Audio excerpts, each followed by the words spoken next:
এক সময়ের আগ্রাসী পদ্মা এখন মরুময় ধুধুবালু চর, আবার বর্ষায় নদী ভাঙন ও বন্যার ছোবল। একদিকে মৃতপ্রায় পদ্মা, অন্যদিকে চাঁপাইনবাবগঞ্জের মহানন্দা নদীর অস্তিত্ব প্রায় বিলীন। পুনর্ভবা নদীরও একই চিত্র। বর্ষার সময় কিছুটা পানি থাকলেও সারা বছরই খরা। চাঁপাইনবাবগঞ্জের 4টির মধ্যে 3টি নদী এসেছে ভারত থেকে।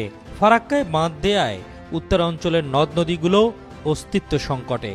এই জনপদের মানুষের জীবন জীবিকা রক্ষা ও পানির ন্যায্য হিস্যার দাবিতে সরকারি কলেজ মাঠে বাঁচাও পদ্মা, বাঁচাও দেশ, সবার আগে বাংলাদেশ স্লোগানে বিশাল গণসমাবেশ করে স্থানীয় বিএনপি।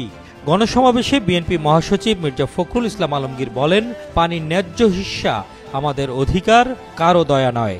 যে সরকার আসবে, সেই সরকার যদি শক্তিশালী না হয়, জনগণের শক্তি নিয়ে যদি না দাঁড়াতে পারে, তাহলে এই পদ্মার পানিতে আমরা আরো ক্ষতিগ্রস্ত হব।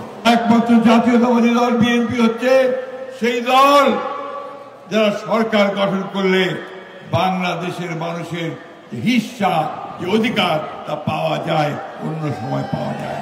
স্থানীয় বিএনপি নেতারা বলেন, মানুষের ন্যায্য অধিকার আদায়ে সব সময় মাঠে থাকবেন তারা। ভারতের করাল গ্রাস থেকে আমাদের পদ্মা নদী তথা কৃষিকে বাঁচাবার জন্য, ব্যবসা বাণিজ্যকে বাঁচাবার জন্য, দেশকে বাঁচাবার জন্য আজকের হচ্ছে এই বিশাল সমাবেশ। হাজার হাজার নেতাকর্মী ও সাধারণ মানুষের উপস্থিতিতে কানায় কানায় পরিপূর্ণ ছিল পুরো এলাকা।